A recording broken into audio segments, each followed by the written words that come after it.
ladies and gentlemen, and welcome to another episode of CookieCast. Today on CookieCast, it's the wrestling podcast. Getting over. We're back. First one of the year. Back with a bang. All of that. And one of the finest wrestling events to start off with. That's right. It's the Royal Rumble. See what Mr. Woodmansey has in store for us. That's myself, Mr. Williams, and Mr. Moore. And see what we pick out as going to be the picks of the matches. So yeah, if you're checking us out on YouTube, do us a favour and subscribe. It's a big help to the channel. And if you're an audio listener, please subscribe on the audio platforms. So here we go. This is CookieCast Getting Over.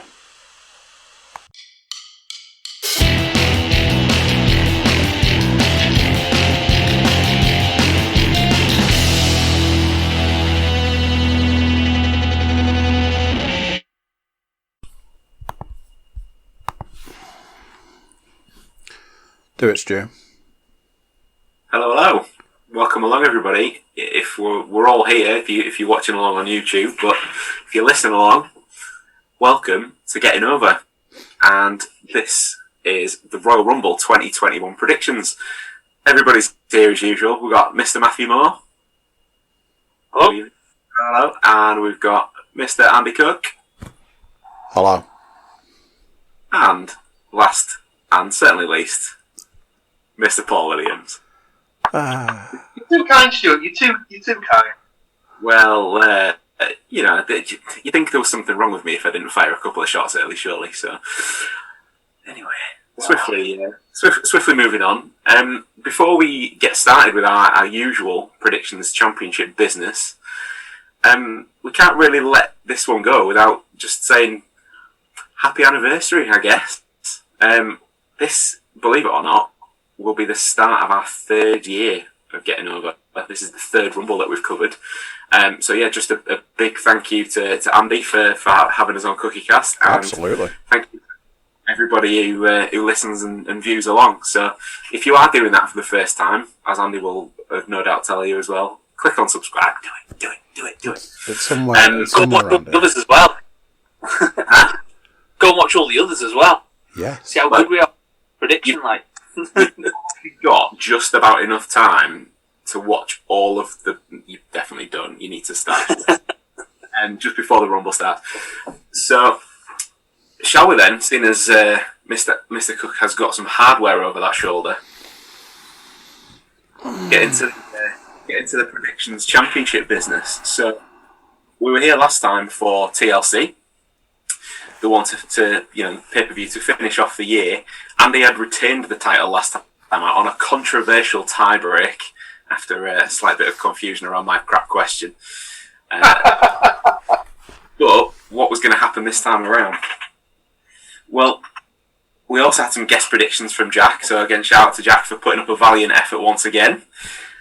But in true WWE fashion, something happened on the podcast last time for the first time ever.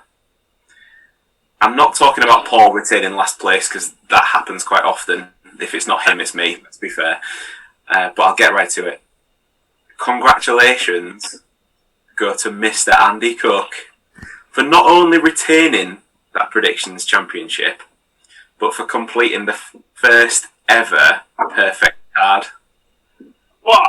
I scored a perfect 7 out of 7 for the prediction. So I guess at this point, there is only one question to ask, Andy. What are you going to do with all the money that you clearly put on that accumulator?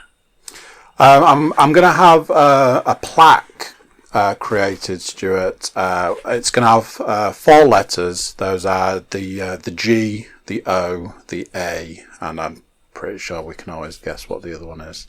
That's right, it's the T. I think at this point in time, realistically, just call me Andy Brady. Let's do it that way. The Tom Brady of wrestling prediction. That is correct. Can't fault it. Literally cannot fault it. So well done. And again, like we said, thanks to Jack, we have got a different guest predictor this time out, but we shall get to that momentarily. Highlights from the card last time out. Pleased that Drew retained, obviously. That's just me being me. But we had the returning Charlotte Flair, as 3 out of the 5 of us predicted last time. But other than that, pretty solid end to the year, really. If you've not had a chance to watch TLC, like we said, go back and listen to the podcast, then watch it before the Rumble. Plenty of time for that, at least. Because the Rumble is quite a big pay-per-view, we're going to skip out a little bit of what we usually do on the podcast, and we're just going to get straight into talking about the Rumble, because there is a lot to get to. This time around, the Rumble is still emanating from the Thunderdome. Unfortunately, they didn't manage to get any fans in, as I guess the hope has been since the introduction of COVID to the world, that they were going to get fans back in for the Rumble. But it is going to be coming from the Thunderdome, still at Tropicana Field in St. Petersburg in Florida. And, as we always like to say, that the match card information that we have is correct at the time of recording. I feel like I'm going into a bit of a terms and conditions voice here, so apologies for that. But yeah, as always, the card is subject to change, and WWE official Adam Pearce has clearly been listening to this podcast, because that has been fed into the storyline, and he's stolen that line from us on the last few episodes of SmackDown. Up to now, I've only seen 4 official matches have been announced in full, but there is a rumoured 5th. As the Rumble, like I say, gives us the extra opportunities for predictions, we'll get straight to it. But I'm going to start with the one that has been... I've got it as rumoured, but it's kind of confirmed, semi-confirmed. This past Monday on Raw, in an interview with Charlie Caruso, Charlotte Flair let slip that the women's tag team titles are going to be defended at the Rumble, as well as her entering the Rumble. But no kind of match announcement has been made for who their opponents could be. So yeah, we've got a little bit of predicting to do, because we can pick a winner, but I suppose before that we should probably pick who we think their opponents could possibly be. I say we have got a guest predictor this time around as well, which not present on the podcast, but she's currently sat downstairs in our house. We've taken a leaf from the football podcast, the recently rebranded Riverside Roundup, and we've got one of the other halves in on the action. For those of you that have heard me mention Sarah before, it's my missus. She has been subjected to wrestling for a good while now. So I guess we'll find out if osmosis is a real thing in wrestling as well as in the natural world. Right. Paul, do you want to kick us off with this one? Do you want to predict who the women's tag team champions could be defending against, and then give us a potential winner of the match? So logic would probably say it would be Nia Jax and Shayna Baszler, but I'm not going to go there. I'm instead going to go for the Riot Squad as the opponents. Okay. And I will have Asuka and Charlotte to retain. Okay. That's a decent shout, I think. Okay, you got that in the book. Yeah, I mean, the Riot Squad have been featured pretty prominently on SmackDown over the last little while, so teasing the potential inclusion of Billie Kay as the 3rd member, and then trying to get rid of her every week, it seems. So there's definitely room for that. Sarah has gone for Lacey Evans and Peyton Royce as the challengers, and Flair and Asuka to retain. Obviously, Lacey's been involved a bit more heavily on Raw since the last few weeks. Adopting Ric Flair as her sugar daddy, maybe is that the PC term? Maybe, I'm not sure. It's dead creepy. It's dead. There was something that I saw, someone had tweeted a couple of weeks back. It was something along the lines of, I'll try and sort of clean it up a little bit, but it was something along the lines of, check out Ric Flair out there, risking the COVID for a little bit of ale, shall we say. I mean, if anybody needs protecting from COVID due to age-related things on that kind of billing, it's definitely Ric Flair. And do you guys remember years and years ago they had the Triple H and Trish thing where Steph walks in as he's about to demonstrate like the pump handle thing on her. They almost were trying to pull that with Flair and Lacey Evans this week, and yeah, it just looked a bit like he was just trying to like rub up on her, which was I know it's kind of like, but yeah, it's a bit cringe, but still they're getting a story from it, I guess, and everybody must be okay with it. But so Sarah's picked the Lacey and Charlotte Flair kind of rivalry to take a bit of a hold with that title defense, but has got Charlotte to win still with Asuka. Matt, do you want to chuck yours in? Well, I agree. I agree with your good lady. I agree with Sarah. You don't have to. She can't hear you. Like, it's not like you. You don't have to give her a point. She's not in the room. I was sat there busily kind of trying to Google who Lacey Evans had been in a tag team with, and I was like, yeah, that sounds about kind of thing. Yeah, I think that's that. Yeah, I think that's the way they'll possibly go with it, because obviously, I was like, oh yeah, Mandy Rose and what's the face, Dana Brooke.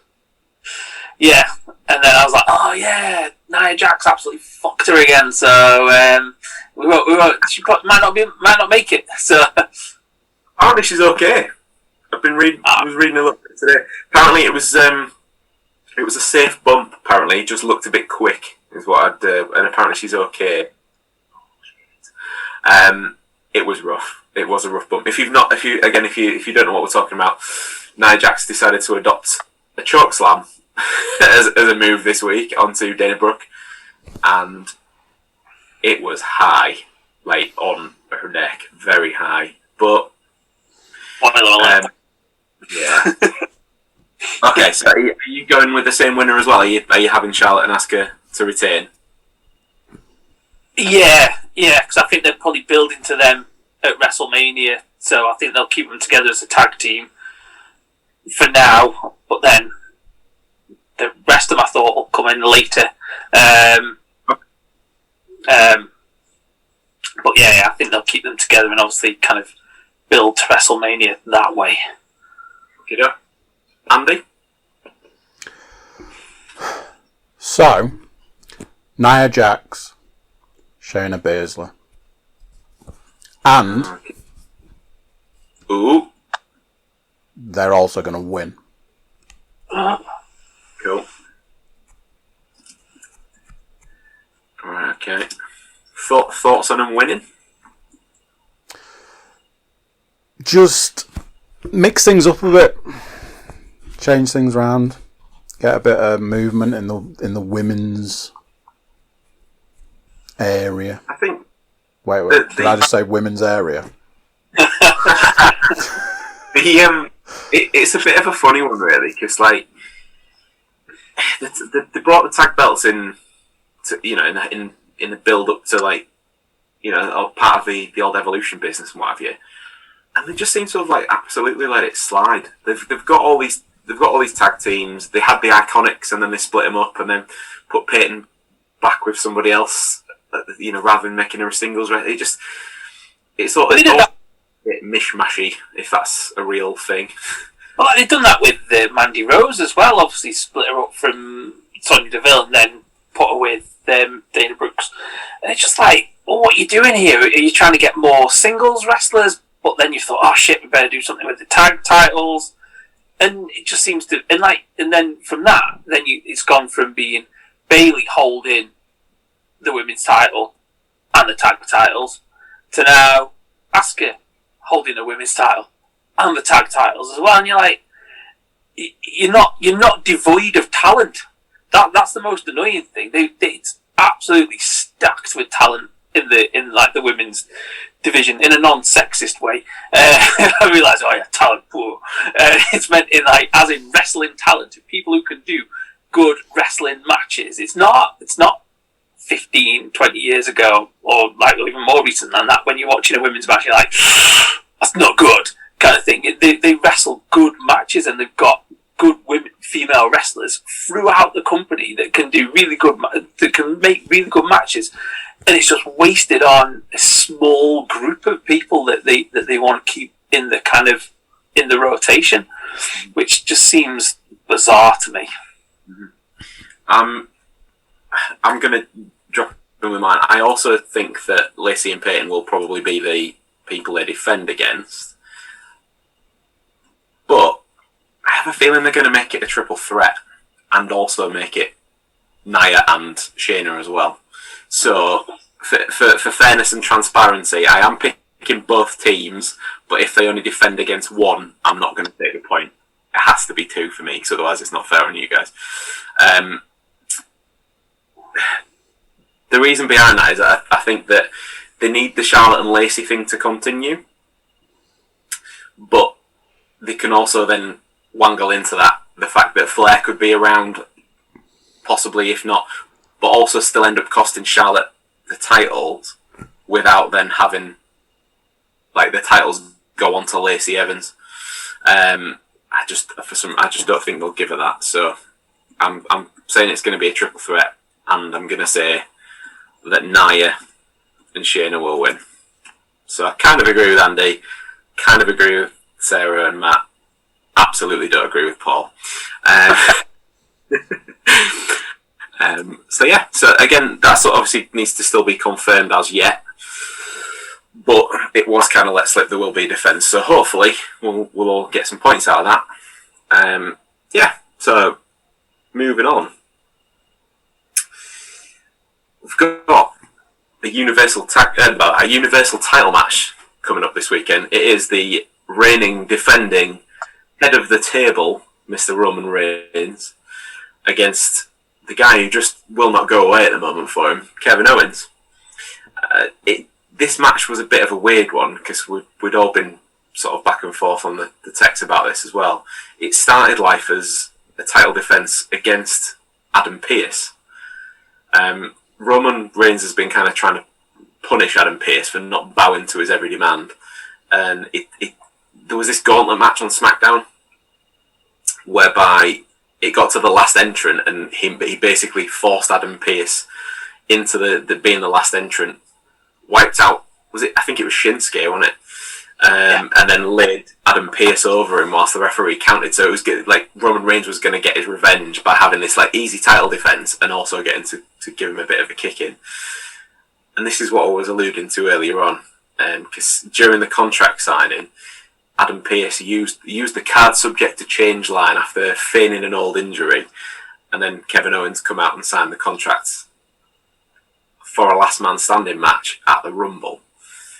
Now, I quite like the last man standing match thing anyway, and I get the feeling that this is probably then going to be the last in the current series of Reigns versus Kevin Owens. I'm not really sure. After losing a TLC match and then getting onto this last man standing match, I definitely don't think there'll be another in this current vein. And I can't get away from Roman Reigns just carrying on. I can't see Kevin Owens taking this at all.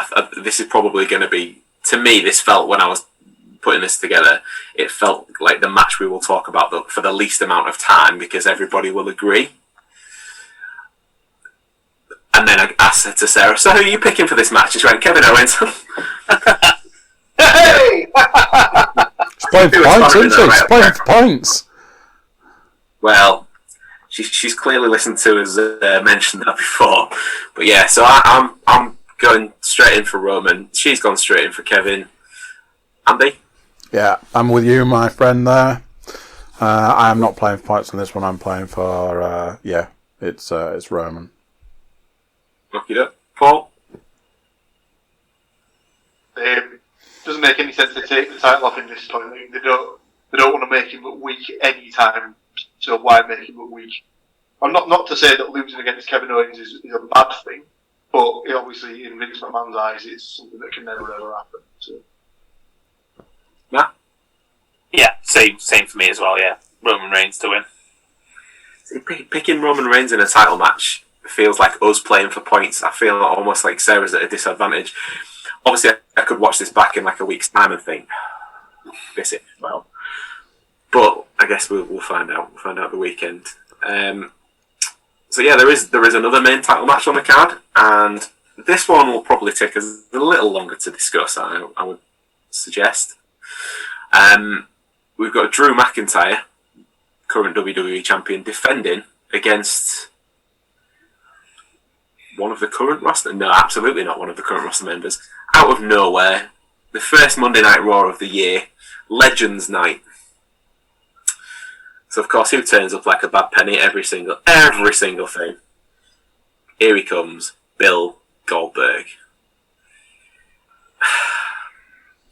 Challenges him to a title match, and he just accepts, and then Goldberg pushes him on his ass. It's a bit... Really?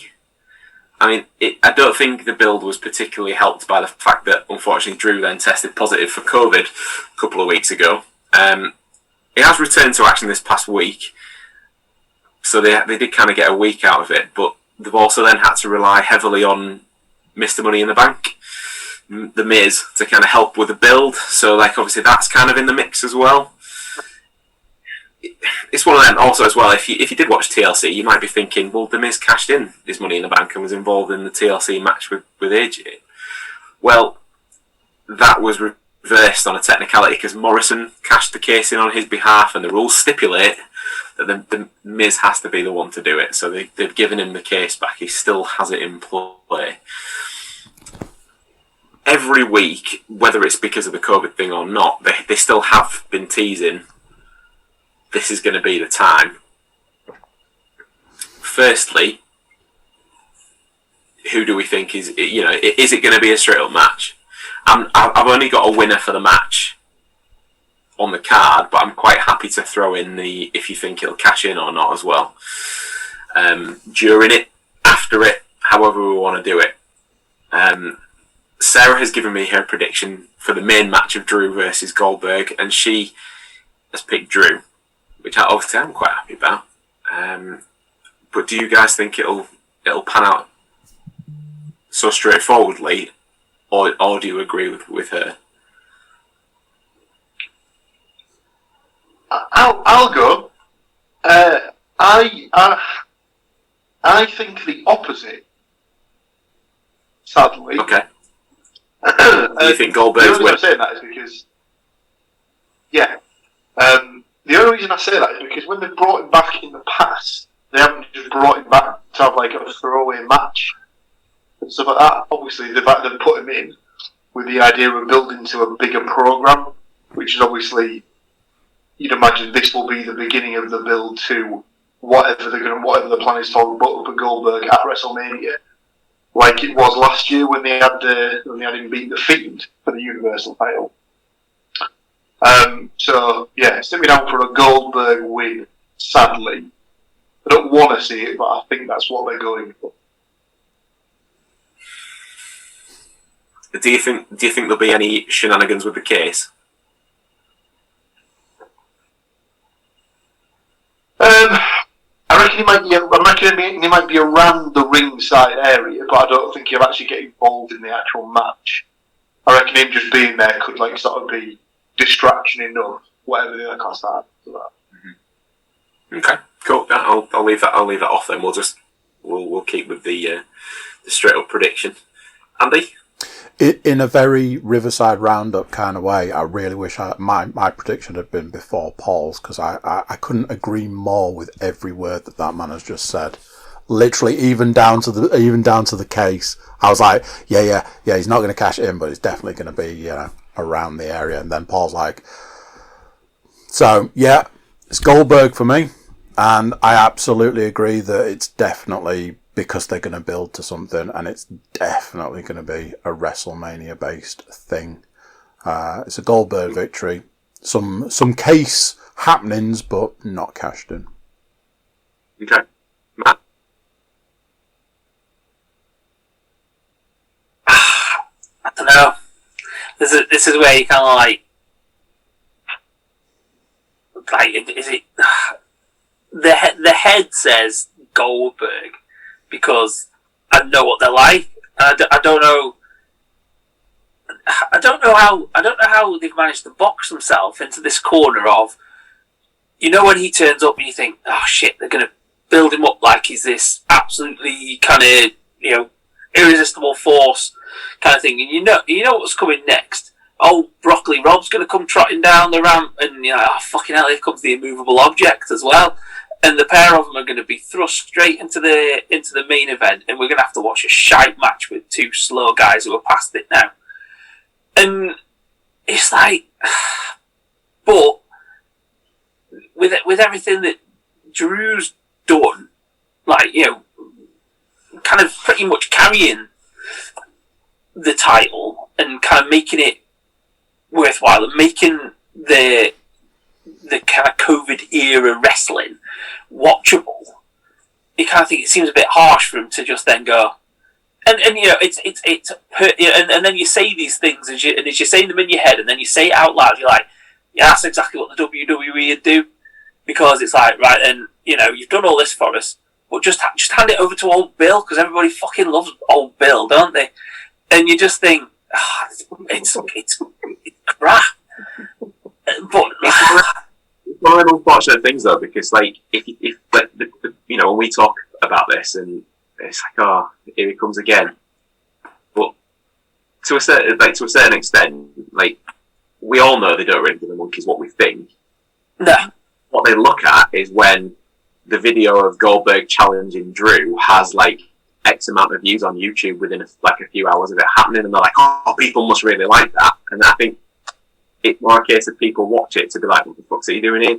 Like, but there's no kind of distinction for that. It's people who have watched. Well, it's because the person who makes all the main decisions is a nigh on 80-year-old who just thinks that YouTube views means people have viewed it because they like the same things as what he does. And what it is people going, oh, fuck it, let's go and look at Goldberg again, probably looking like shit as he headbutted a door on his way out or something. And you're just like, in what imaginative way can he come up with to concuss himself this time?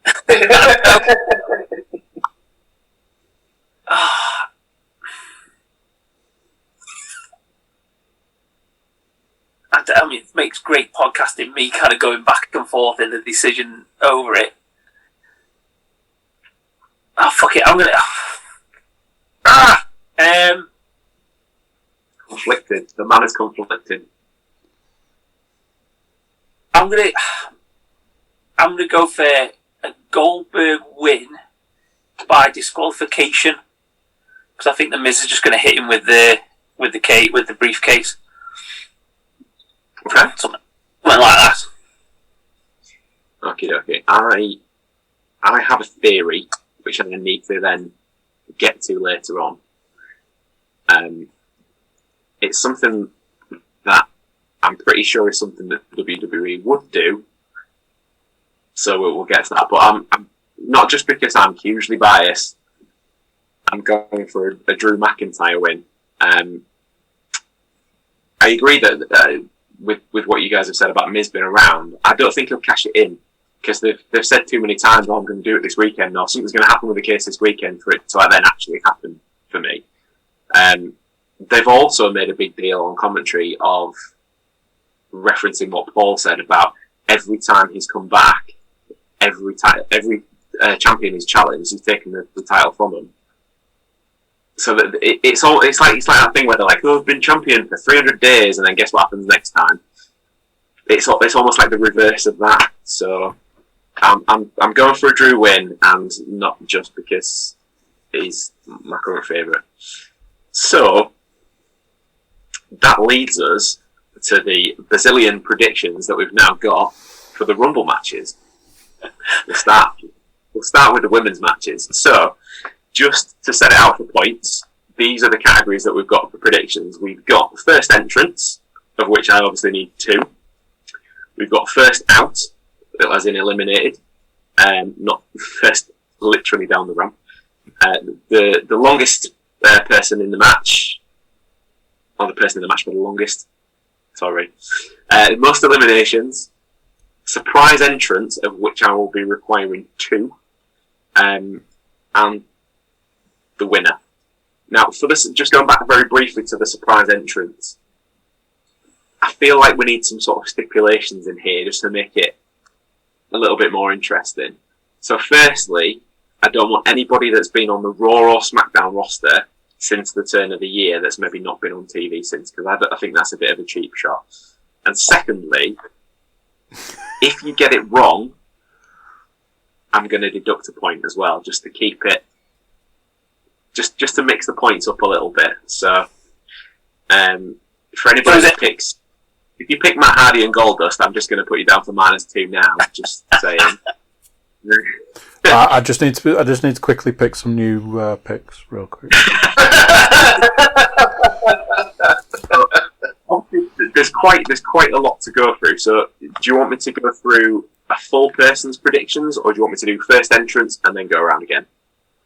That might make it a bit more like, if we do it category at a time, that might make it flow a bit better. Okay, so might as well start with the ones I've already got in the book then. So, Women's Royal Rumble match. Sarah has got the first 2 entrants down as Ruby Riott and Bayley. Now, sorry, Paul, she might have stolen your Bayley thunder because you've clearly got your Bayley t-shirt on under your Hartlepool United top as well. Your two favourite passions in life. Oh, no, it's the t-shirt with John Cena on, right? But yeah, so yeah, she's gone Ruby Riott and Bayley. To be honest, I can't really fault her picks. I might not agree with them, but I think there's a fair chance that it could be those two. I was pleasantly surprised. That's almost saying not completely shit. I mean, she's not here, so I can't give her the old pat on the forehead. But if you're listening, gold star for effort is what I think you primary teachers say, isn't it? It's clear. So, well, should we make that link and go to the other one on the roster, Mr. Moore? Shall we throw the predictions to you first? You want to pick your first entrance for the Women's Rumble? Yeah, Natalia. Okay. And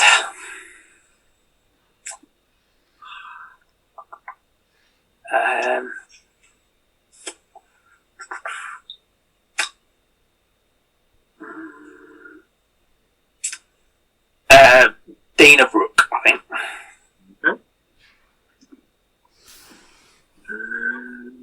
Have we got some strategy involved in that, or do you just think that they're expendable? One of those will be an answer later on. Okay. Paul. So I've actually written these down for the first time in a while. Now, well, actually, I've kind of jumped the gun a little bit. I have got a list of. It probably should help if I give you a list of people who've been confirmed for this so far. So, apologies. If you want to change anything at this point, feel free to do so. Go on, Andy. Speaking of, I need to double check an entrant for the Men's Royal Rumble, because one of my surprise entrants I've actually now seen is listed as an entrant. I'm like, well, that's absolutely scuppered, that one. Yeah, that'll take him off your surprise entrance list. You'll need somebody else. Shit! I'm guessing it might be a certain Viking-based Canadian that you might have chosen from that.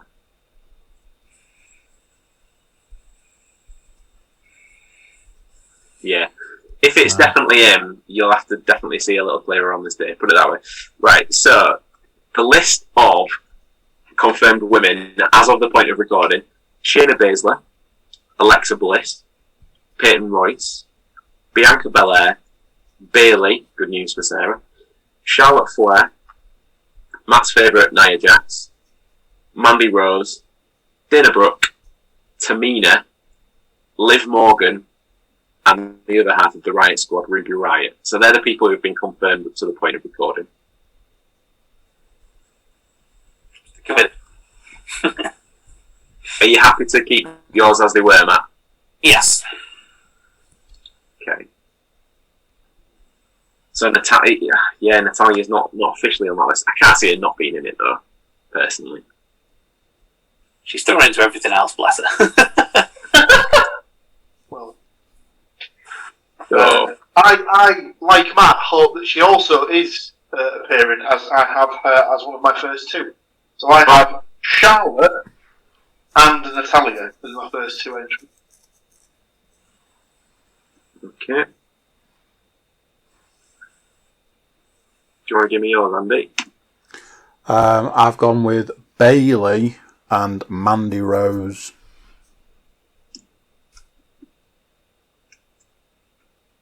Cool.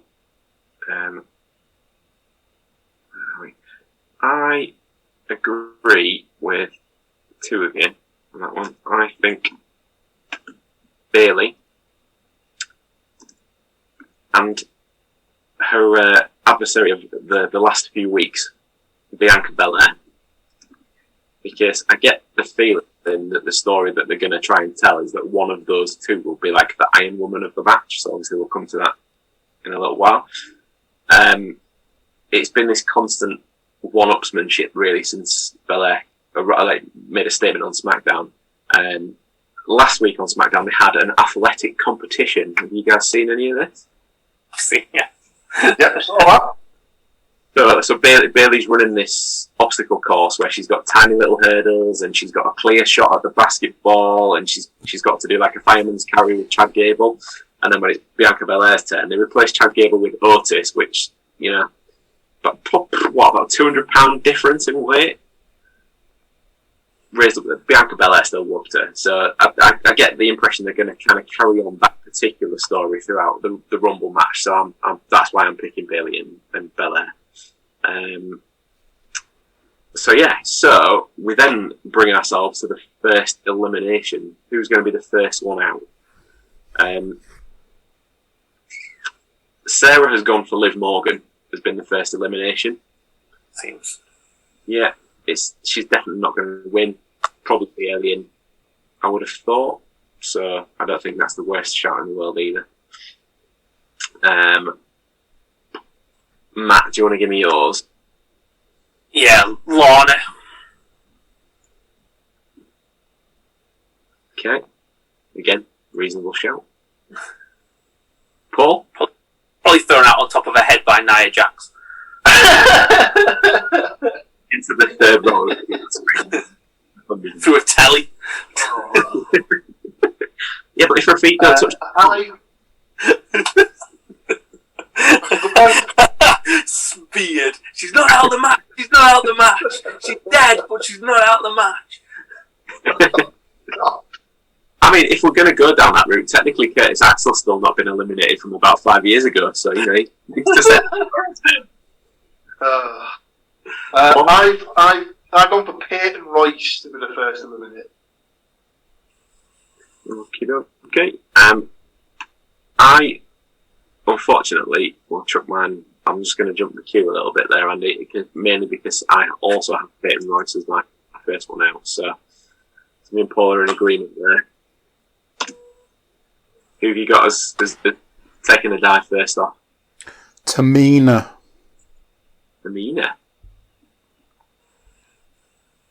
Okay. Right, this is where it starts to get a little bit more interesting, I think, predictions wise.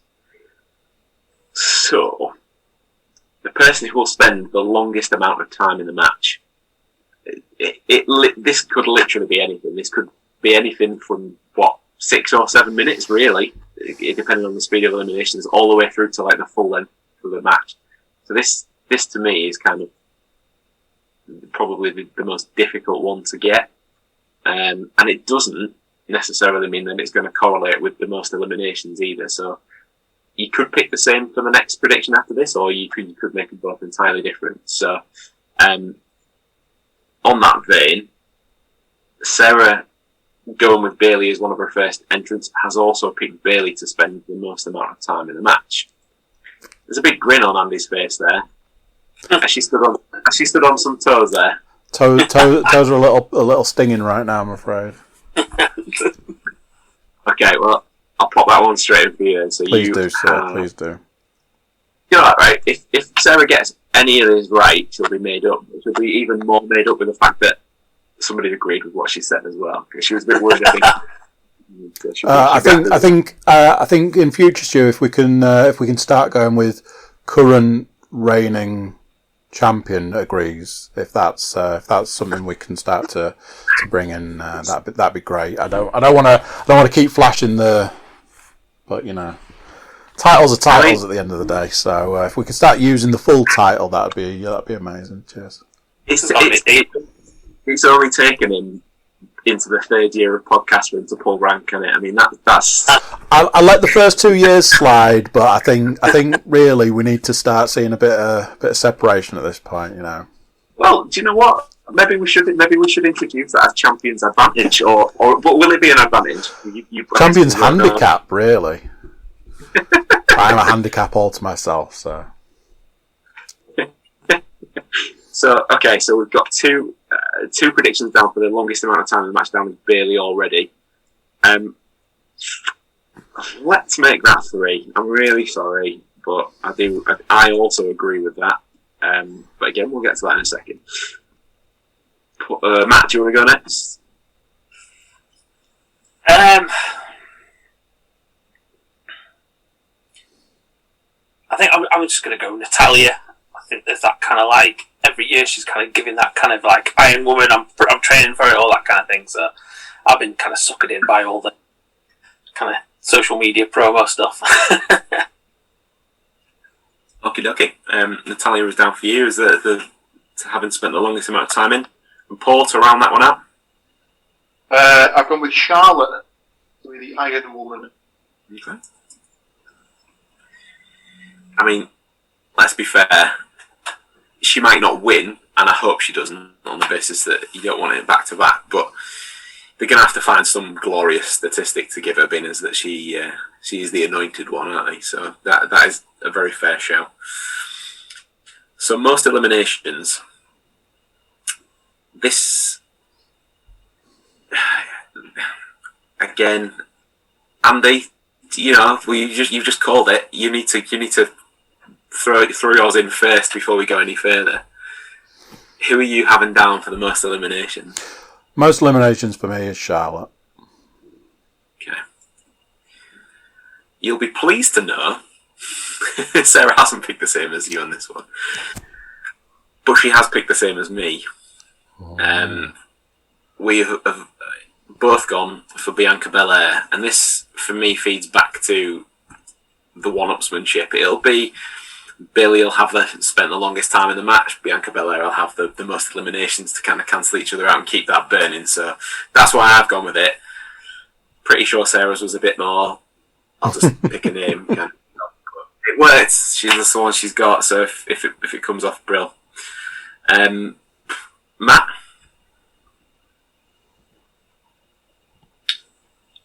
I'm going to go Botchosaurus Jax. My new Instagram friend. Yeah, your best bud. Oh, okay. The Nia Jax just now, in case anybody was confused. I think everybody got it. Just you didn't even have to. The surname Botchosaurus might have done it. And Paul. I've gone for who most of the rest of the podcasters has picked for the Iron Lady of the Rumble. I've gone for Bailey to get the most eliminated. Ah, so you've kind of gone the opposite way around to me, Sarah. Okay. Right. Surprise entrance. This, again, don't want anybody that's appeared on Raw or SmackDown since the turn of the year, but it could be NXT people because they're not on the main roster. Go on, Paul. He's got his hand up, so he's either got something to suggest or he needs a wee. No. I need to. Can I give you my two? Because my second one might sort of test the boundaries of has appeared on Raw or SmackDown this year. Well, it's quite clear if they've appeared on Raw or SmackDown, it will certainly test those boundaries. Yeah, but they've appeared on Raw, but not because they're a member of the active roster. Okay. So one of my two is Alicia Fox. Okay, yeah, no, I would she didn't actually participate, did she? When she was there for Legends Night, she was there for the Legends Night, wasn't she? Yeah, she was just on the stage though. She didn't actually get involved with the match or anything. So I think that one's okay. Fair enough. My other one is Rhea Ripley. Okay. I know where you live, Williams. It's alright, you can't come to my house anyway, so it don't matter. Yeah, well, I'll find it. Paul has definitely got some big feet because he's stood on more than one set of toes with that prediction. But let's leave that be. He's stepped on more than one prediction. Alicia Fox is just a really popular pick, clearly. He stepped on more than one prediction with that prediction. You picking the same? No. Wow. Okay. No. We'll come to it, but no.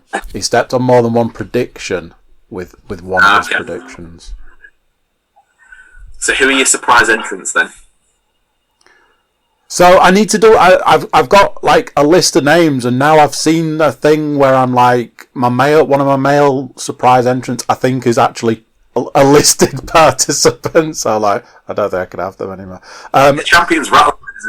Am I able to have Ronda Rousey?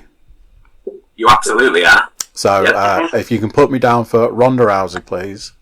And yes, I agree with Paul that Rhea Ripley will absolutely be in attendance because she'll need to be for the next prediction.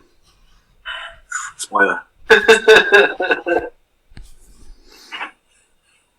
It's not a spoiler. It's a prediction, but it's not a prediction. It's a spoiler. Absolutely. No. It's like Inception, especially with the brain. Right, Matt. Who are you going with for your surprises?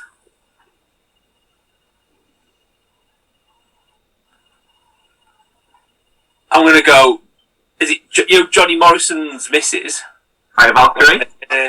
Yeah. Hiya Valkyrie. Yeah. This is because you want me to type Valkyrie and I don't know how to spell it. Certainly isn't with a bloody W, is it? And I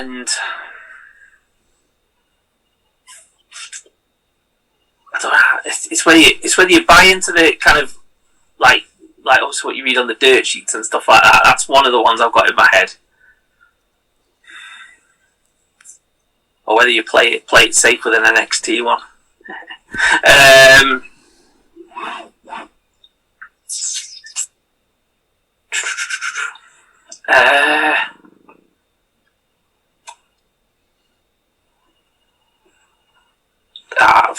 No, I'm going to go. I'm going to go Melina. Ooh, bit left field, but I like it. That was my other one. That was the other one I had on my list. Don't think that's unreasonable either, to be honest. Because normally they normally have like a legend or something like that, and obviously Lita's burned her bridges recently. Yeah, I think obviously a lot of the other ones have been around and about recently. So I think maybe just as a surprise in a pop kind of thing. There's always rumours of her coming around. So cool. I'll throw Sarah's in because between a few of you'll then have both have picked mine, but mine in a different order. So on the Legends theme, Sarah has picked Beth Phoenix, and again, current commentator on NXT, so Hall of Fame and all the rest of it. Fair shout. And this was one of mine as well. Becky Lynch to return at the Rumble. She obviously had a little one last month now, and every single picture that has been online of her since that point has been of her in a gym holding the baby. So why else is the baby at a gym? Because mum's getting back in shape to come back to work. So I am picking Becky Lynch as one of mine, and unfortunately for Alicia Fox. Huh? Alicia Fox is your second. Yeah. Unfortunately for two of you, Rhea Ripley is also my second pick. So I feel like I'm kind of playing it safe because Like I can't. I'm with you. I can't see Ripley not turning up. She lost that sort of unofficially the loser leaves town match with Raquel Gonzalez on NXT, and she's got to turn up somewhere soon. So I just can't see her not being in it. And I feel a bit bad for her as well, because I reckon if it had ever been there with the crowd, like especially for the start of her entrance and all the rest of it, that I reckon she'd have got a decent pop for that. Yeah. So that brings us to the winners. Andy had his theory. He might have already spoiled it a little bit, so I'm guessing one of you two surprises. Yeah, whereas normally I'd be all over picking Ronda Rousey to not only turn up as a surprise but to win it. It's my other surprise entrant. I've been looking, and Sky Bet are giving very good odds for Rhea Ripley to win the Royal Rumble, and I firmly agree. Well, on the note of the betting, we can have a little look at it after this as well, and quite happy to put a little bit in and see if we can generate some revenue. So we'll might leave that in the capable hands of our resident bookie in the corner there. So does the bookmaker want to give us his predictions for the winner? Yes, I would like to pick Alexa Bliss, please. Excellent, good choice. Not saying I agree with you this time, but still a good choice. Matt, do you want to go next, or do you want the honour of closing them out? Oh no, I'll go next. I'm going to go boring kind of storyline led kind of thing. Charlotte Flair. So they can say first time ever, back to back, blah blah blah. But then also feeds into her and Oscar are the tag champions. But then giving the old side eye kind of thing like that. So yeah, okay. Sarah has thrown another one, I think, possibly of the bookies' favourites at the moment, Bianca Belair, in as the winner. So that was Sarah's pick. And even though I didn't put it down as one of my surprises, I'm kind of like hedging my bets here, because I still think she'll be involved somewhere in it, and I'm picking Ronda. I think Ronda Rousey will return, but just in case she doesn't, I've played safe with my surprises, so I'm coming for that title. That's all. That is all. Do you want to do like odds on the women's now? Whilst we're in a I think that makes sense, because we've covered it, haven't we? So we might as well sort of see what the bookmakers think. So what do you want? Favourite? I think we need to go with the winners, don't we? If we were going to do something for the winners. Now, I'm not going to say to you, Paul, put all of these on. But if the odds are worth it, I'm happy to sling some cash your way, or I can put. I suppose I have my own phone. But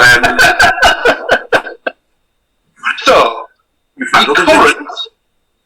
current bookmaker's favourite for the Women's Royal Rumble, Sarah will be most pleased, is Bianca Belair at 6-4. Okay. Second favourite, I will be pleased, is Alexa Bliss at 10-3. You've then got Rhea Ripley at 4-1, Charlotte at 5-1, Bayley at 9s, Becky at 10s, Ronda at 10s. If you're looking for an outside bet, top of the shop, biggest odds you can get is 150-1 on Stephanie McMahon to win the Rumble. No, I think we might leave that one. I mean, we're all kind of in amongst them top ones, aren't we, with our choices? Yeah. I'll have to get a judgment call on this one because pretty sure she doesn't have an ACL or an MCL or something at the minute. But Tegan Knox is 50-1. I think she'd be 50 to be out of out of a brace by that point, won't she? Exactly. Banter pick goes down 100-1. You can have odds on Zelina Vega to win the Rumble. Presumably only if she live streams it, though, right? I mean, the rest of the people on the list are either employed by the company. 33-1 on Eva Marie. She was one of the ones that was one of me like dirt sheety kind of she's coming back kind of thing, but I don't know. Yeah, no odds for your Taya Valkyrie pick, Matt. But there is. I don't think even if she does enter it, she's not going to win it. Yeah, you can get 25-1 on Tessa Blanchard, which might not be a terrible pick if people were picking her as a surprise entrant. Then I'd say that's pretty decent. Are they offering odds on just to appear? I don't think so. They're offering. They're offering finishing in the top 4. Yeah, they've got top 4, and then they've also got prop markets on most eliminations, Iron Woman, and shortest stay.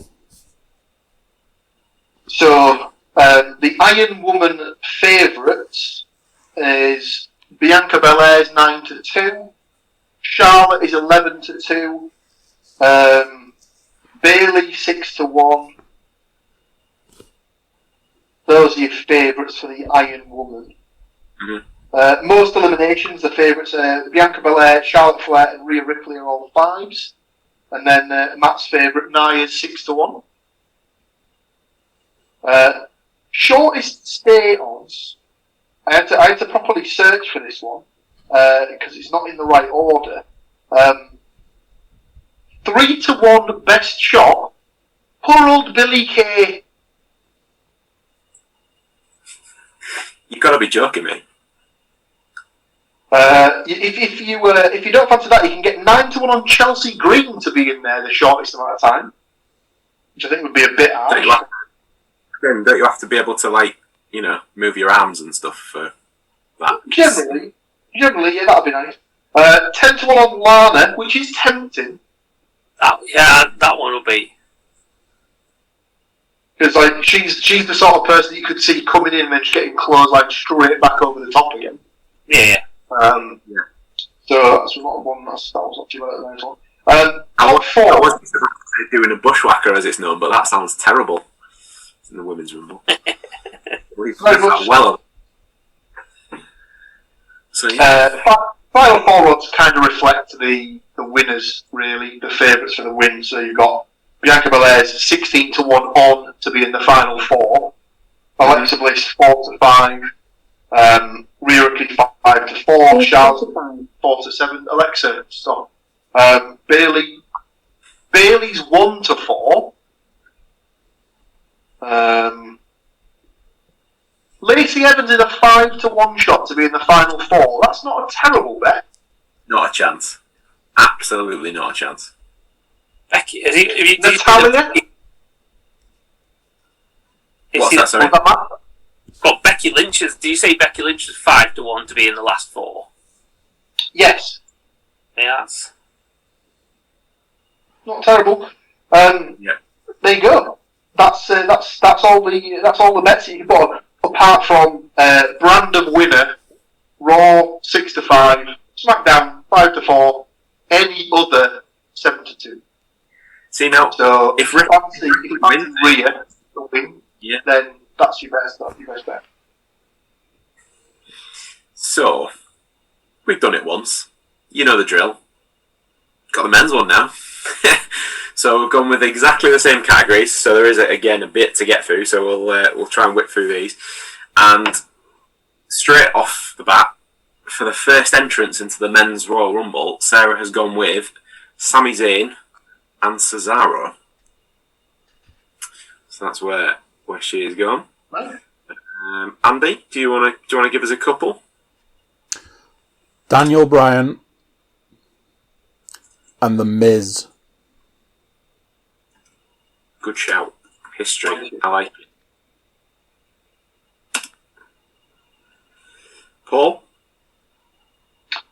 First two, I've gone for Shinsuke Nakamura and Big E.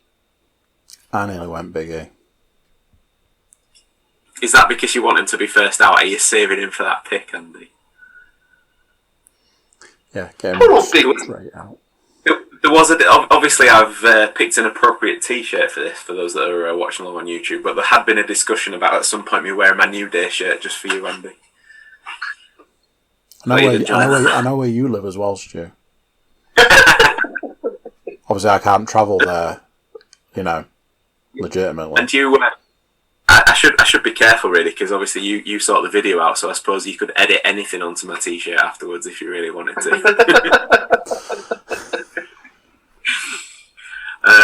So we've got Shinsuke and Big E from Paul as the first two in, and Mr. Moore. I agree worryingly with Mr. Williams that Shinsuke is going to be one of the first ones. Yeah. And then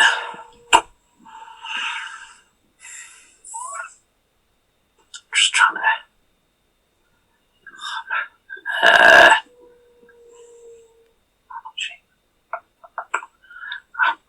AJ Styles. That's so weird because I had that as my first two and then changed AJ to Big E. Oh yeah, that's very troubling. I'm going to make a mix again, since I'm also going Shinsuke. Based on recent performances on SmackDown, I think they'll have a bit of, and especially as well because they're tag team partners, I think they'll have Shinsuke and Cesaro. I'm sticking with that one-upsmanship theme for my. I've got so excited about getting straight into it. I've not given you the list of announced entrants so far.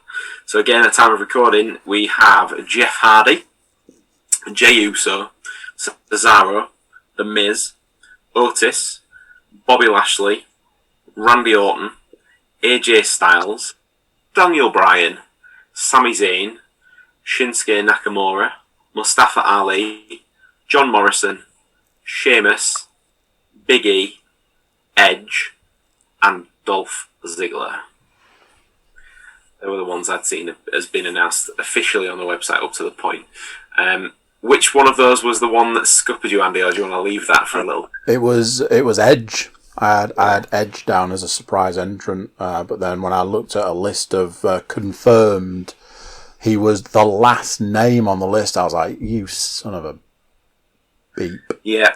But luckily, I like to cover all bases, and I had gone with 3 surprise entrants in both categories. So I hope that I am still covered. Okay, cool. We'll skip back to the first out prediction, and from that list, Sarah has suggested Mustafa Ali as the first elimination from this year's Men's Royal Rumble. Do you want to give me your first out, Andy? Otis. I mean, for those of you that remember last year's Women's Royal Rumble, I really can't see Mandy Rose returning the favour. Yeah, if you don't know what I'm talking about, watch last year's Royal Rumble. Talk about a squash match. Anyway, Paul, first out. First elimination, I've gone for Jey Uso. Okay. I nearly went there. Matt? Sami Zayn.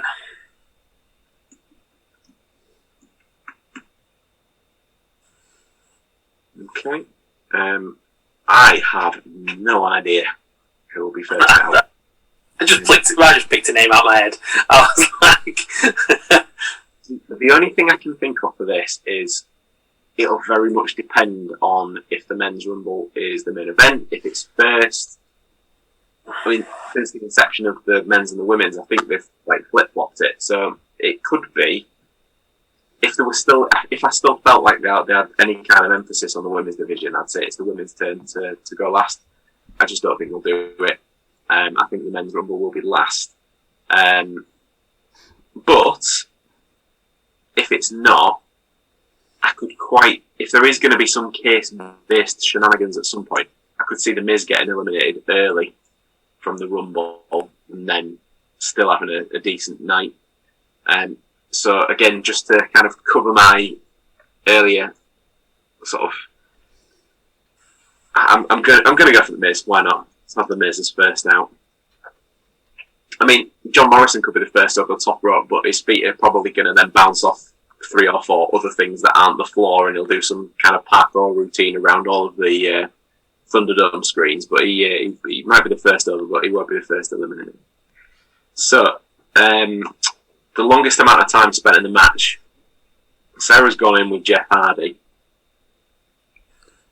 Not sure about that, but Andy? I'd actually considered Jeff Hardy myself. Bobby Lashley. Okay. Current United States champion. Just to further that as well, on Raw this past week, Matt Riddle won a gauntlet match. Riddle earned himself a gauntlet match. So he has got a future United States Championship match against Lashley to come, but they've not announced it. Like they made a big deal of him winning this match, but they didn't announce it for the Rumble. So I would suggest it's probably, if it is, it'll be on the pre-show. If it's not, they'll keep it for Raw. And they haven't announced Riddle for the Rumble yet. So just as an aside. Paul? For Iron Man, longest in the Rumble, yeah? Yeah, longest time in the Rumble. Nakamura, please. Good old Shinny Knack. Matt? I'm going to go AJ, because his boy's going to keep him in. He's the big. What's his name? Yeah. The big. Almost. The big, sort of nearly 8 foot tall fella that. Yeah, I just think it's going to be like that element of just catching him and popping him back in, and kind of pushing him back over and stuff, loads of stuff like that. So, I hadn't even considered this until this point. But could the Rumble be that guy's official debut? Because he's not actually had a match yet. No. I mean, yeah, something maybe, because he's not had a match yet. So could he technically go as a surprise entrant? Maybe. Has he been on Raw or SmackDown within the calendar year, Stuart? He has, but he's not been active. And if you're going to pull that, you can shove your Alicia Fox one back up your ass.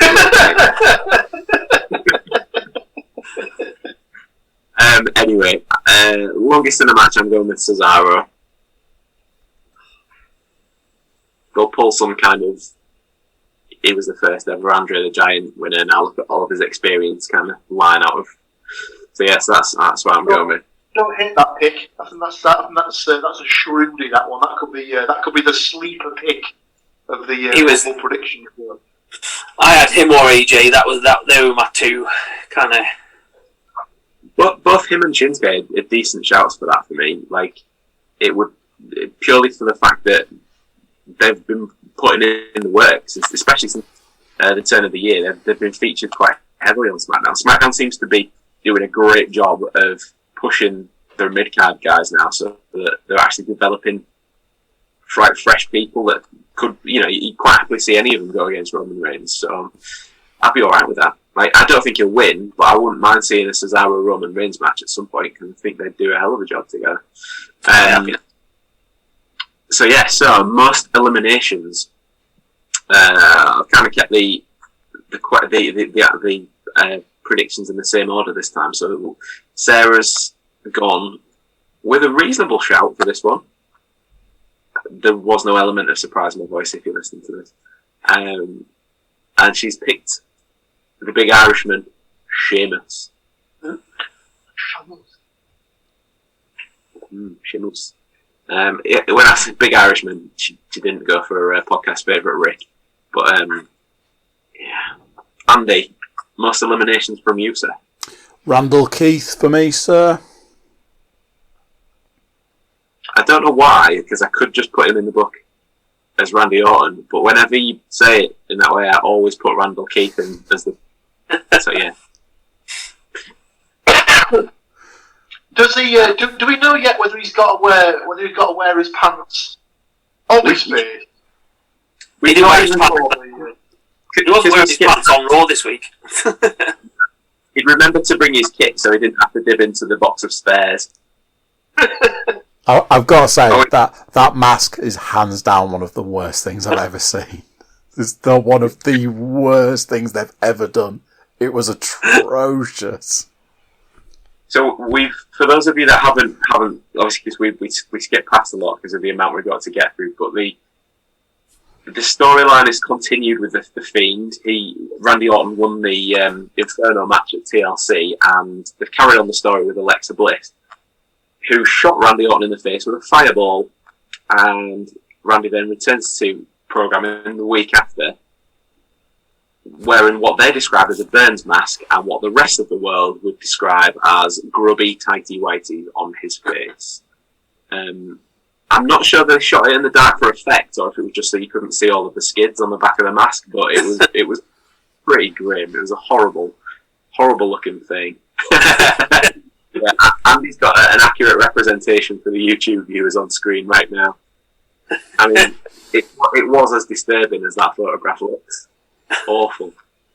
But yeah, as Matt said, the burns that they were selling to be the worst pain he'd ever felt, and then he only wore the mask for 1 week.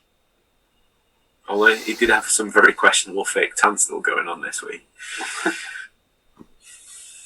So yeah, most eliminations, Randall Keith for Andy. Paul, who are you going with? Most eliminations, I would like to say Mr. Bobby Lashley, please. I have a horrible feeling I'm going to ask Matt now, and Matt is going to pick my pick. So I bet you I am. Is it a little town outside of Bradford? Yeah. Yes, it is. Yeah. So, Keith. yeah. Me and Matt have picked the same. Big old Keith Lee. I'm gonna go straight into surprises. We've got a couple to pick each, but just to get this out of the way, I'm gonna leave Sarah's off. Let's go to Andy, because if you've ever listened to this podcast before, and if you've ever paid any attention to Andy's predictions, and let's be fair, the amount of times he's held that title, you probably should. Who are your predictions for the surprise entrance, and absolutely why is he a former UFC heavyweight champion? So we all know the rules, don't we? You know, it's set in stone that every year I pick the same two people every year, and every year I am mostly disappointed because most of the time Stu's favourite Dwayne Johnson doesn't turn up, and Stone Cold's still apparently too busy doing whatever the hell he's doing these days. The reason he never turned up is because they can't afford the panes of glass. It's true. They can't afford all the beer either. There is also that. Well, he brings it himself now, doesn't he? He does. He brings his own. And the fact that his neck is also made of those panes of glass as well. So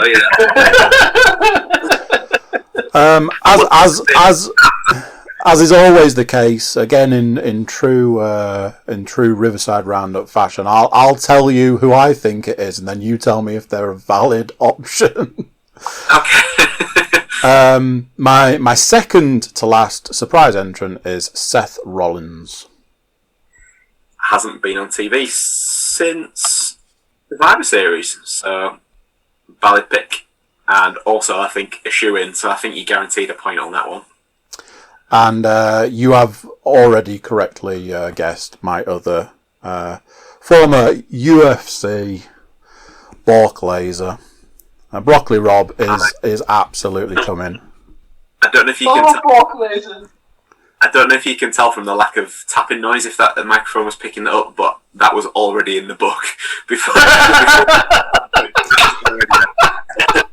It was written in after last year's Royal Rumble, wasn't it?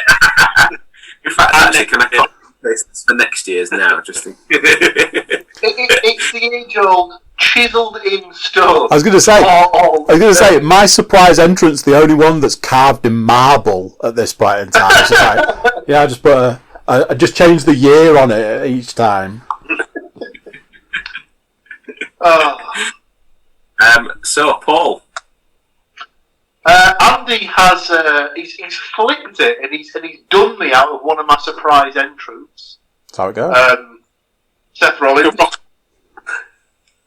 I'm not a huge broccoli fan, so that's a lie. I fucking love broccoli. Great source of iron.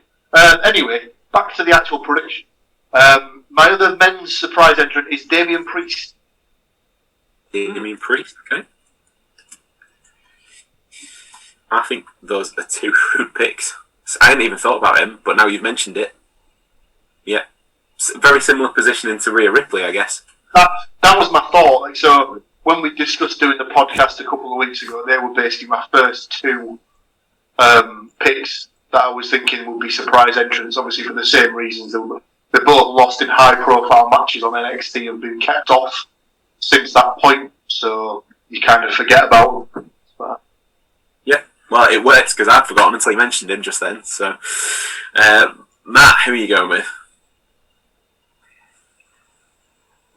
I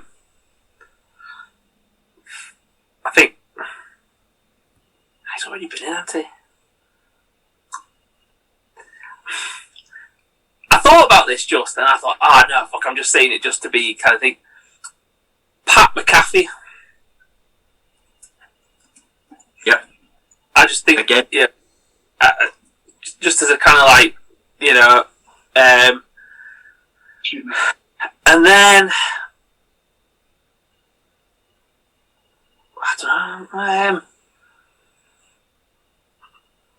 just that completely out of left field one, kind of another one who's just left another wrestling company. I'm going to go Jay White, who's just left New Japan, and he's tipped to be in WWE. Well, there's no kind of confirmation, but just as a kind of, just that maybe they'll chuck him in there. I think he's definitely headed stateside, isn't he? It's just you know, what it ends up being. I can't say that either of those are.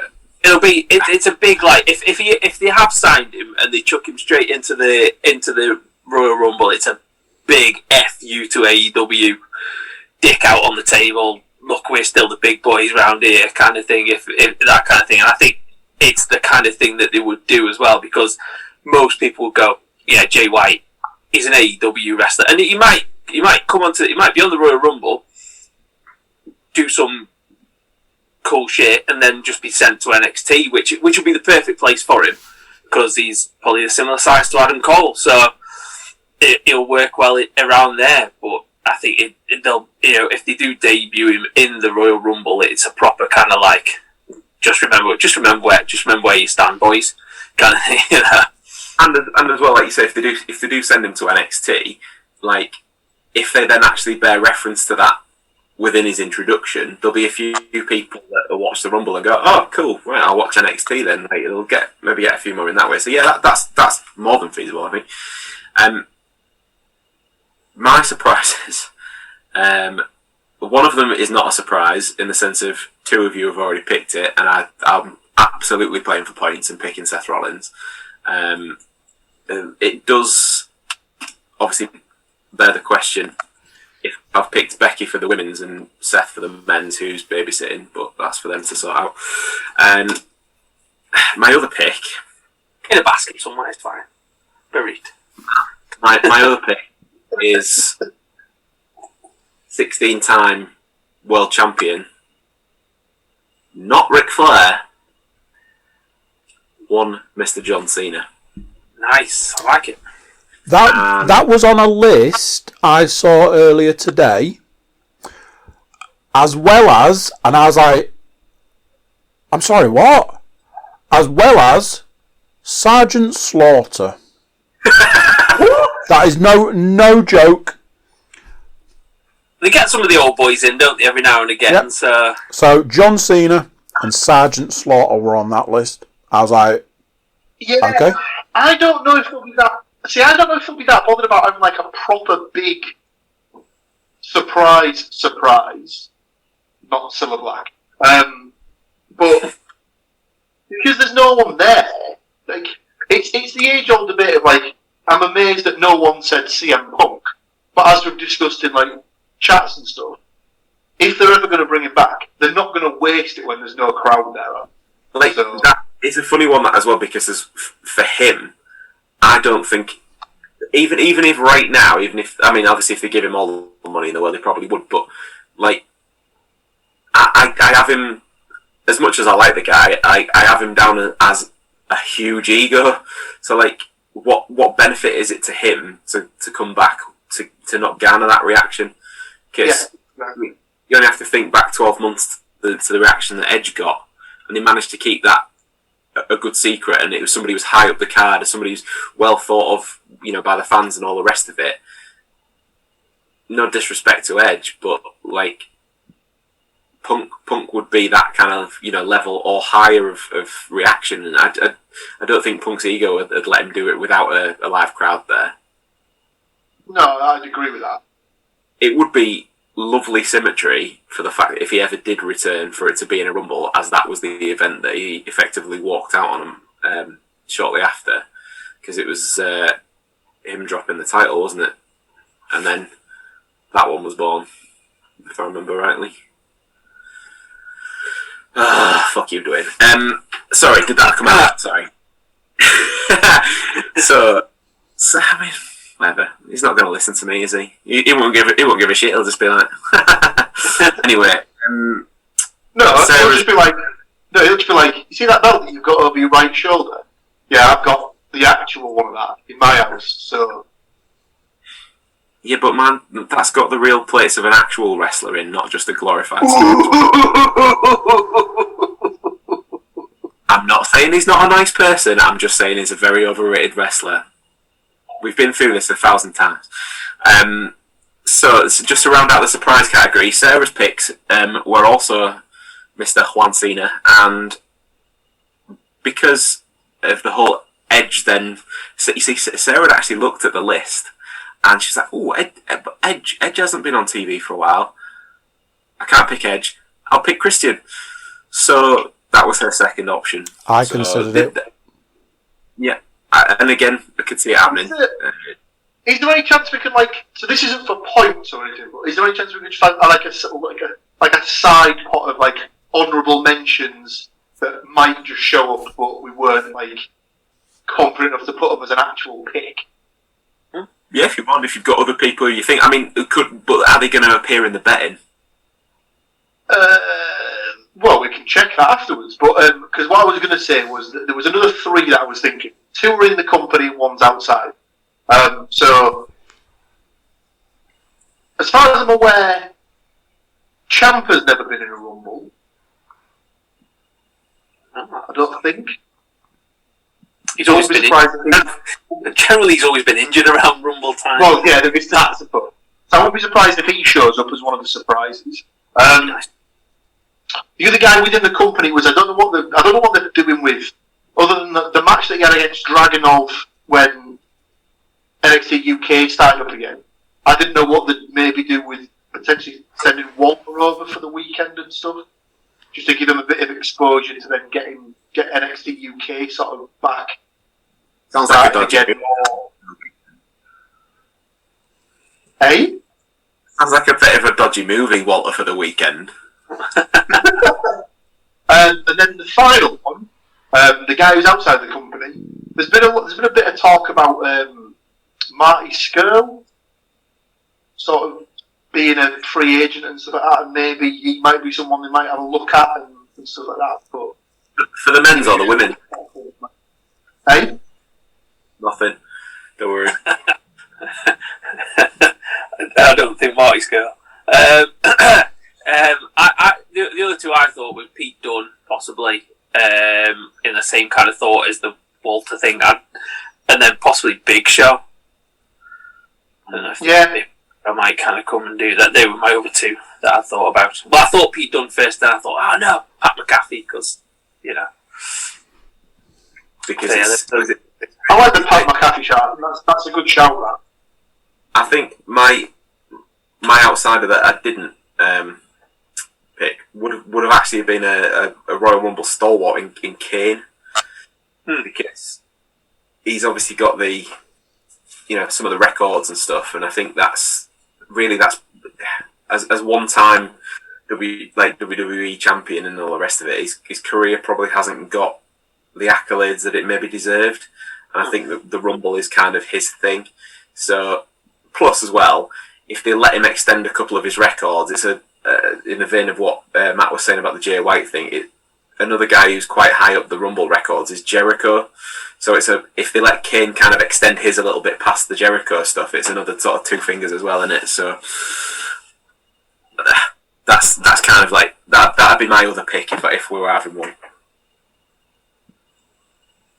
Anyone else you want to drop in, Andy?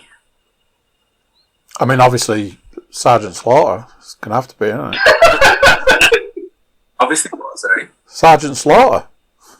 Okay. Absolutely. You need to give him his full list of career accolades. Obviously, former WWF champion, I presume former tag team champion, and follows me on Twitter for some bizarre reason. So Nice. I think I mentioned him once on Twitter, and he was like, "Yeah, let's have some of that." It's like, probably should tweet him about coming on the podcast at some point, but who knows? We have to say that we've definitely mentioned him on this podcast. And why not go follow him on Twitter, see if he follows you back, and then tell him the reason is because of getting over on Cookie, and tell him he should appear. That'd be incredible. So the big one, the winner of the Men's Royal Rumble, and then obviously going on to headline, in theory.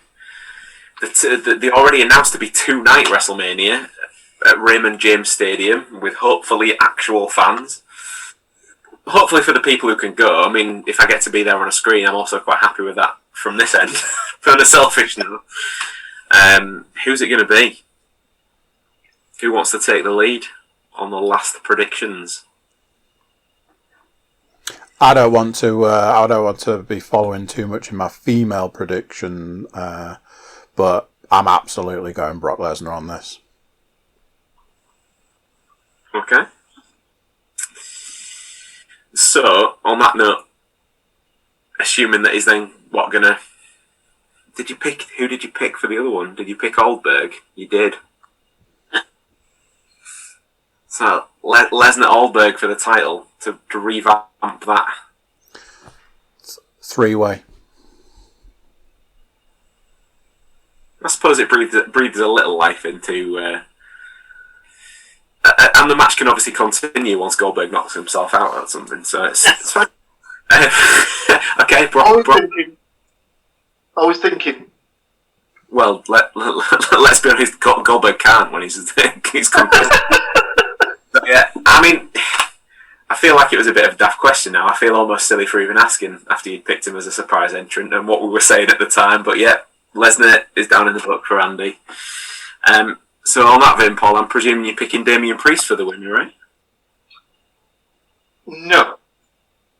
Although I have got two names, and I need to sort of work out who I'm going to go for. So, on the note that I've made about this, I've put Bray Wyatt, but in brackets I've put Drew if he loses the title. So I think in my own head I'm gonna have to go for Drew to repeat. And then the reason I'm saying it is because obviously I don't know if they sort of maybe got ahead of themselves and thought they must have had the plans in place for WrestleMania and must have thought, right, well, we'll get a chance to do what we could have done last year for some of the matches and stuff like that. Obviously, they've decided they can't really do Goldberg versus Reigns because that sort of ship has sailed. So you've said it out loud now, because you know full well what's happening. This is the bit that I'm skipping ahead slightly now, but this is what I've been reading, and this is what I'm a little worried about. Are they gonna okay? So obviously, I want Drew to win the Drew Goldberg match. Are they then gonna have Goldberg loses, so Drew retains?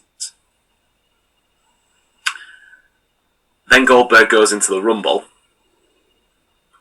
and then goes on to win to face Reigns, so they can get there, and it is a feasible option, and it's so feasible.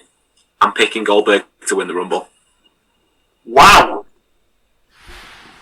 But you haven't picked him as a surprise entrant. No, because you've picked Drew and you haven't picked him as a surprise entrant, so. Yeah, but points being prizes. Yeah, well, the reason I picked Drew is because I think they're going to give him the do-over of. Obviously, he didn't get his WrestleMania moment last year in front of people, so I think they maybe gambled in that they might be able to get people in the stadium. They thought, right, let's try and reset the card and do what we were trying to do last year, but with a different person. So that's why I picked Drew. Okay. Obviously, you've explained your reasons for the opposite of that. So I don't disagree that they'll effectively give him his moment, but I don't know. I think Charlotte Flair is sufficiently spoon-fed to the audience that they would give her the back-to-back thing, despite the fact that, as Matt was alluding to earlier on, that Drew's carried the company for the last year.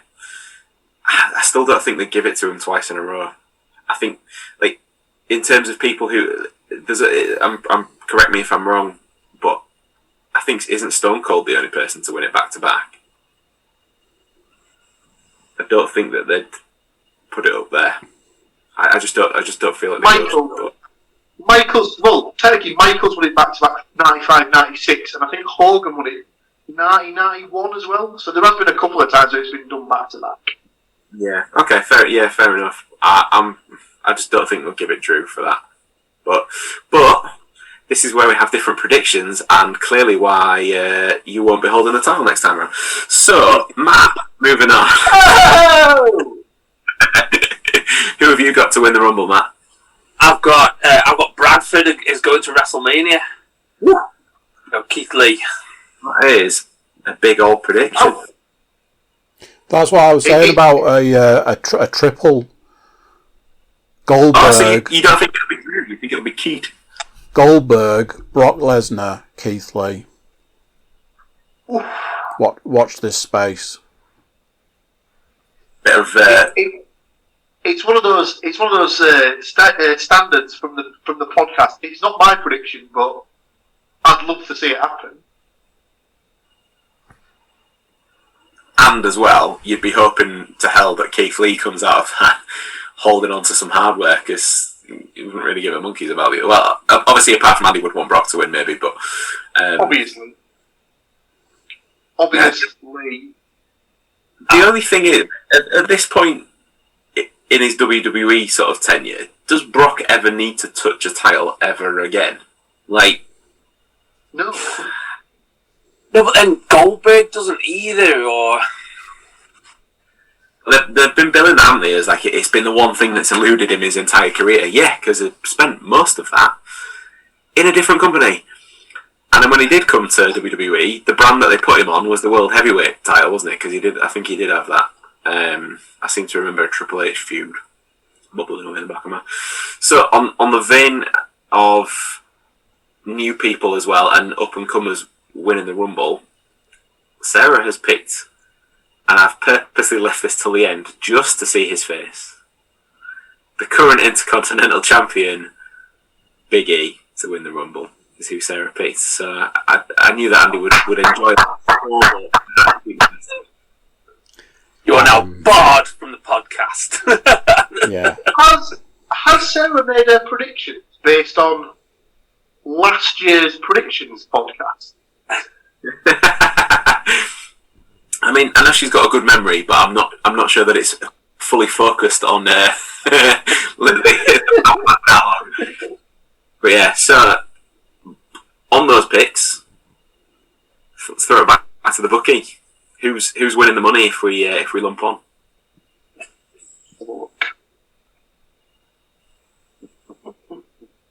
Right, Men's Royal Rumble 2021. Right then, bookie's favourite. Now, in the Women's Royal Rumble, I think at least one of us had picked the favourite, hadn't they? Yeah. Was it Sarah that had picked Bianca Belair, or was it you? No, it was Sarah. Yeah, so none of us have picked the favourite, as the favourite is currently even money, Daniel Bryan. Yep. I'd be okay with that. You can get 5-2 odds on Edge to win the Royal Rumble. Two of you will be very, very happy because jointly at 7-1 there is Broccoli and Keith Lee. Sarah will be happy as Big E is 8-1. I'm not too disappointed because I could get 10-1 on Drew to win the Rumble. You then got Shinsuke at 10s, Bray Wyatt at 14s, Seth Rollins at 14s, AJ at 16. Goldberg, Stu, if you're feeling lucky, is 16-1. Let's have a look. Let's have a look at some of the three. Jay White, Matt, 33-1. Tell you what, it's worth putting a £2 or £3 on that, isn't it? Does not he have to win it? No, he's not going to win it. No, he's not going to turn up. No, I was going to say, yeah, you'd have to. Yeah, if you could bet on him just to appear, which you used to be able to bet on an appearance, but they don't seem to offer that option anymore.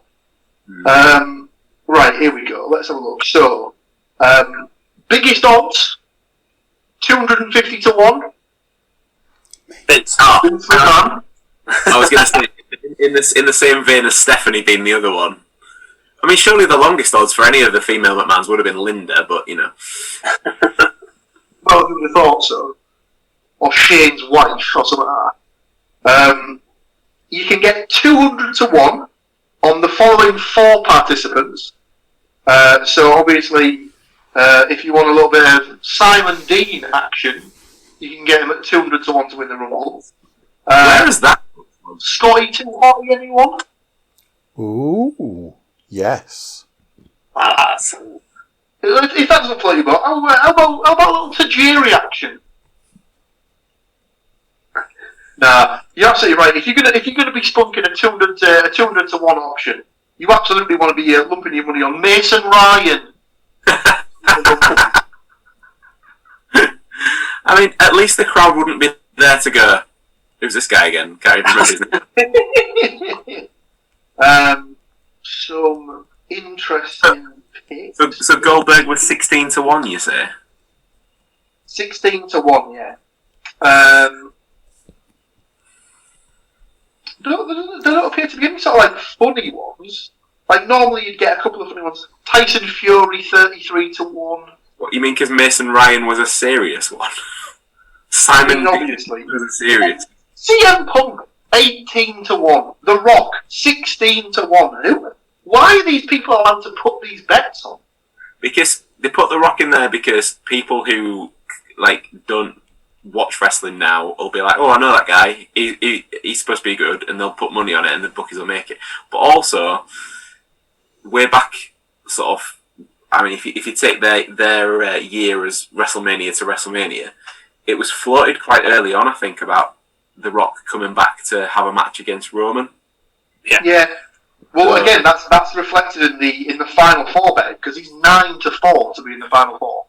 I mean, it's one of them, innit? And until whether my personal feelings aside, until he's physically not able to do it anymore, he's always going to be at least in the odds this time of year.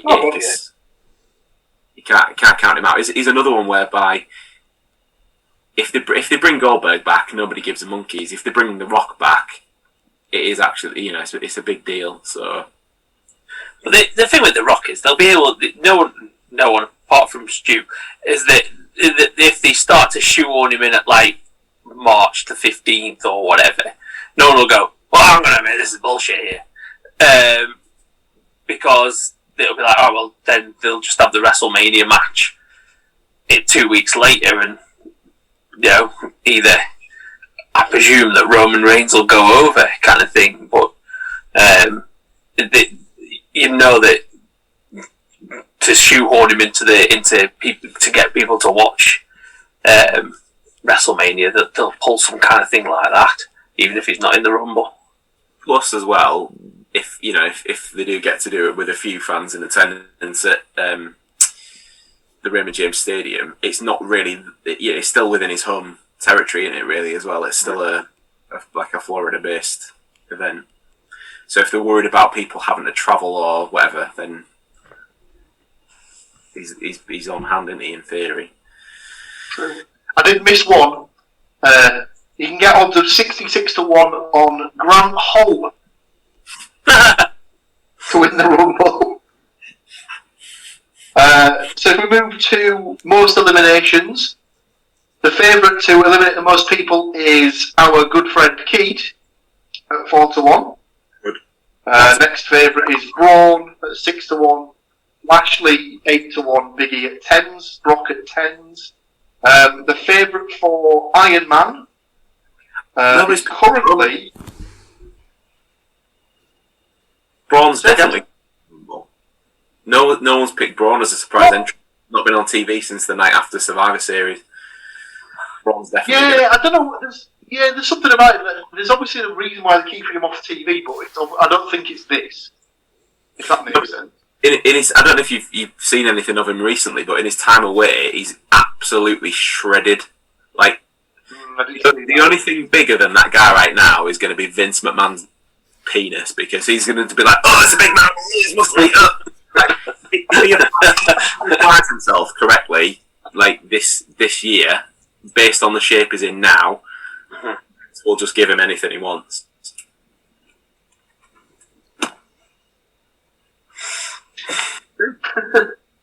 So the favourite for the Iron Man is Daniel Bryan at 3-1. Next favourite is Shinsuke at 5s. Where's the old Swiss Who else suit? did we have? Cesaro. Cesaro's 8s. AJ. 8s. Bobby. 12s. And just for the lols, Jeff Hardy. Keep scrolling, Paul. Keep scrolling. 33-1. It's worth a pound of anyone's money. And then for shortest day, the odds-on favourite to be in the Rumble for the least amount of time is... Otis. This doesn't look as cut and dry as the women's did. Sami Zayn will be in it for the shortest time. Sami Zayn, 7-1 favourite. Whoa, 7-1? Yep. Ooh. Purely for all like the shenanigans and stuff of late, it just adds to that whole kind of protesting against all of the injustices against him, doesn't it? So that 7-1. Tempting. If you like your betting with a bit of retribution, you can get each member of Retribution at 12-1, apart from Mustafa Ali, So you've got Old Mace, T-Bar, Slappers at 12 to 1 each. And then you can also get Pat McAfee at 12 to 1 to have the shortest trip. So that's probably not a bad shout. Oh, yeah. At 12? 12's for Pat McAfee to be the shortest stay. Cool. Well, are we? There you go. That about rounds up the different odds. Are we going to have a little discussion, possibly off air, about about partaking? Maybe I might say I have got my own phone. I could just. I think so. I think you know, it's not a dumb thing to discuss money on the air, is it? So, unless we win, and obviously then we'll tell you. But yeah, that's it. I think we have predicted out everything we could possibly. We are done. Thank you very much once again, gentlemen, for joining us. Thank you for all your insight, and hope that listeners have enjoyed it. And thanks for sticking with us. And yeah, heading forward into the 3rd year of Getting Over on CookieCast. Thanks very much, everyone. We good? Cheers. Woo. I feel like we should have had a birthday cake of some description, but it's a bit weird when one each when you're social distancing is a little bit sort of too much cake. A slice each. Right, Yeah, thank you very much, gentlemen. Cheers, boys. Thanks very much. So there you go, what do you think to that? Another one done. 3 years, can you believe it? Oh, still want a bit of birthday cake. YouTube watchers, do subscribe, it's a big help, and do spread the word. More people means more great content. Audio listeners, you can also subscribe on iTunes, SoundCloud, wherever you're getting your audio, and all subscribers get a big round of applause from us. So there we go, that's it for this one. Big thank you to Matt, Paul and Stu, and a big thank you to you for listening to us for 3 years. That's it for this one. Until next time, I'm going to say bye, and I'll see you then. Bye!